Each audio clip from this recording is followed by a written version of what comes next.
Okay, so you sent in some pretty wild material for this deep dive.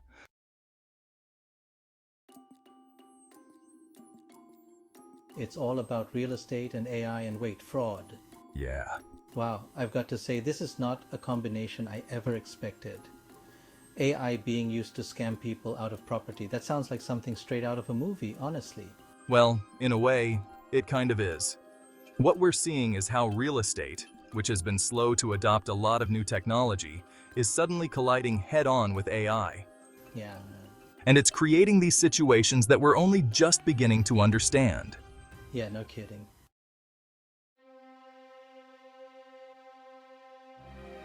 And the story you sent over about Yuri Levy, that's a perfect example. Oh, absolutely. Okay, so for our listeners, Yuri is just 19 years old. He's trying to get into real estate investing. Right. And he found what seemed like an amazing deal, a vacant lot in Hallandale Beach, Florida. Which is prime real estate. Totally. But the thing is, the person he was dealing with, well, they weren't a real person at all. It was AI. Yeah, it's crazy, right? But it really shows how AI can be used to create these incredibly deceptive scenarios. Okay, so let's back up a little. We need to tell this story right. Make sure everyone's following along. Definitely. So Yuri finds this vacant lot. And vacant lots, those are pretty attractive to investors, right? Oh yeah, totally. They're like blank canvases, you know? You can develop them, just sit on them, even just use them for parking. I see. So yeah, there's a lot of flexibility there, which makes them really appealing. Okay, that makes sense. So Yuri, he's working with his dad, who's actually a real estate broker. Okay. So they're doing everything by the book. They get the seller's ID, passport, check all the property records. Everything seems to match up perfectly. They even agree on a price. And that's where it gets interesting.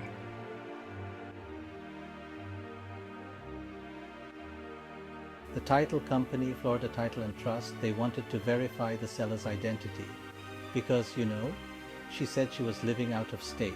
Makes sense. Pretty standard procedure these days, I'd imagine. Oh yeah, absolutely. Yeah. So they set up a Zoom call. Like a video call. Yeah. Okay, so we're all used to those by now. Now, no, nothing suspicious about a Zoom call, right? Right, exactly. And at first, everything seemed totally normal.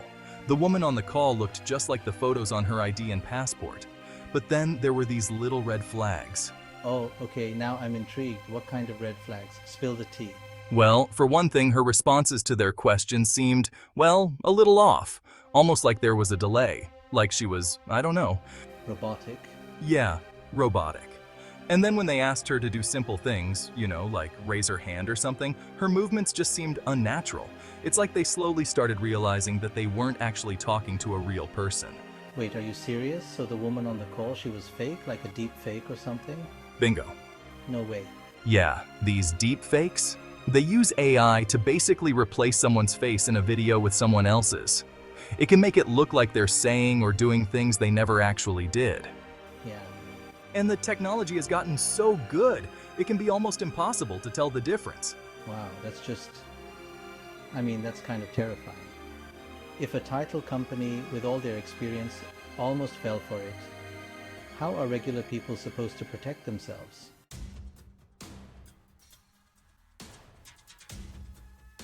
And the scary part is, the law is having trouble keeping up.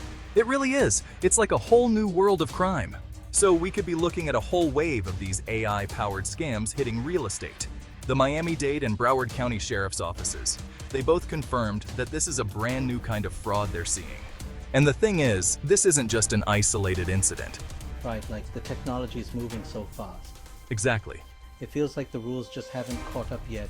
We're in this weird gray area where the technology is way ahead of the regulations.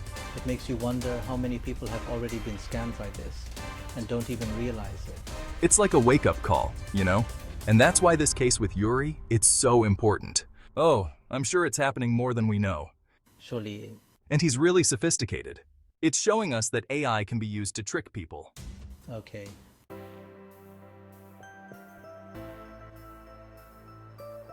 What steps can they take?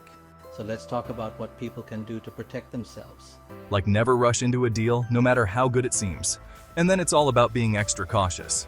Knowing that this kind of fraud is even possible, that's huge. Well, the first thing is just awareness. Makes sense. Do your research. Research the property. The seller, everybody involved. That's good advice for any real estate transaction, really. Yeah. Oh, absolutely. If you can, try to meet the seller face to face. But with all this new technology, you got to go even further. Okay. That personal interaction, it can reveal a lot that you just... Don't get on a video call. Sure. But what if the seller says they can't meet in person? Like what?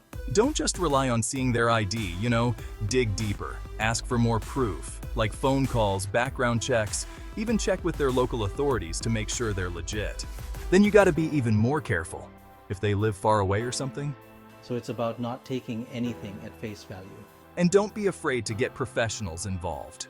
Exactly. Yeah. Title companies, real estate lawyers, they're trained to spot these things. Yeah. Think of them like partners in protecting yourself. They can give you advice. Right. Like a second set of eyes to help you navigate all the legal stuff. Scammers are coming up with new tricks all the time, so you got to stay informed. And remember, this technology, it's always changing. Exactly. So basically, we all got to become like amateur detectives or something. Kind of, yeah. You got to be a little suspicious, a little skeptical. Yeah. If something feels off, don't ignore it. Your gut feeling is usually right. I like that. Trust your instincts. Yes.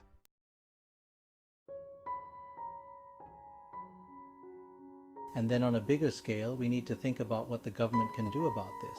Okay. What do you mean? Well, we were talking about how technology changes faster than the laws, right? Yeah. The laws we have now, they might not be enough to deal with all this new AI stuff, especially these deep fakes.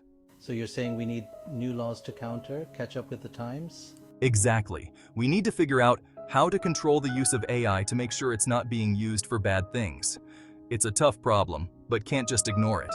And this whole story with Yuri, it feels like it's bringing this issue to the forefront. Oh, for sure. This case could be what finally makes people realize how serious this is. It's a wake-up call for everyone, not just individuals, but businesses and the government too. It's like that saying, with great power comes great responsibility. And AI, it's definitely powerful. Absolutely. Yeah. And it's a responsibility we all share. Okay. That's a lot to think about. This deep dive has been pretty intense so far.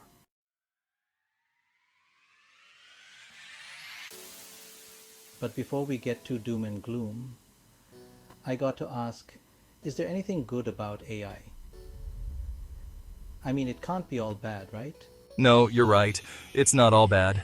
AI can do some really amazing things, actually. Okay, good. I was hoping you'd say that. Like in healthcare, it's helping doctors diagnose diseases earlier.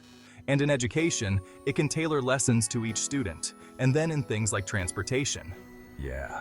So it sounds like it's all about finding that balance, using AI for good, but also making sure it doesn't get out of hand. Exactly.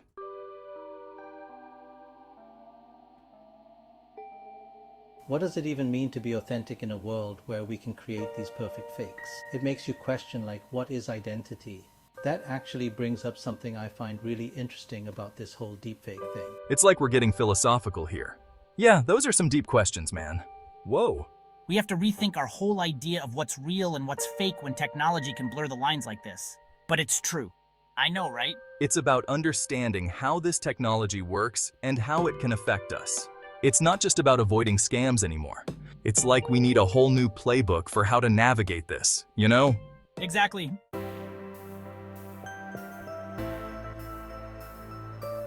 And that's why I think conversations like this are so important. We need to be talking about this stuff, raising awareness, and encouraging people to think critically about what they see online. Yeah. So it's about being smarter about the information we consume. Don't just believe everything you see. Do your own research and question things. Absolutely. And that leads me to one last thought for you to chew on.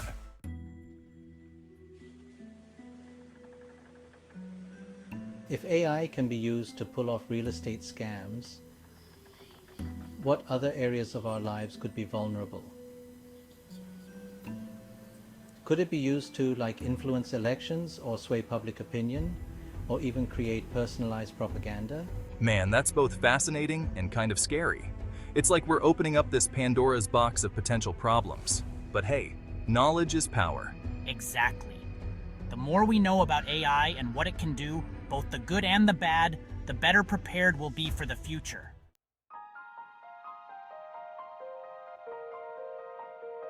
Well, I've got to say, this has been a really eye-opening look into AI, real estate, and fraud. We covered a lot, from that crazy story about Yuri Levi to the bigger picture of what AI means for all of us. And we even talked about some ways to stay safe. Thanks to everyone for sending in this material. I hope this deep dive has given you some things to think about. Until next time, stay curious, stay vigilant, and keep questioning.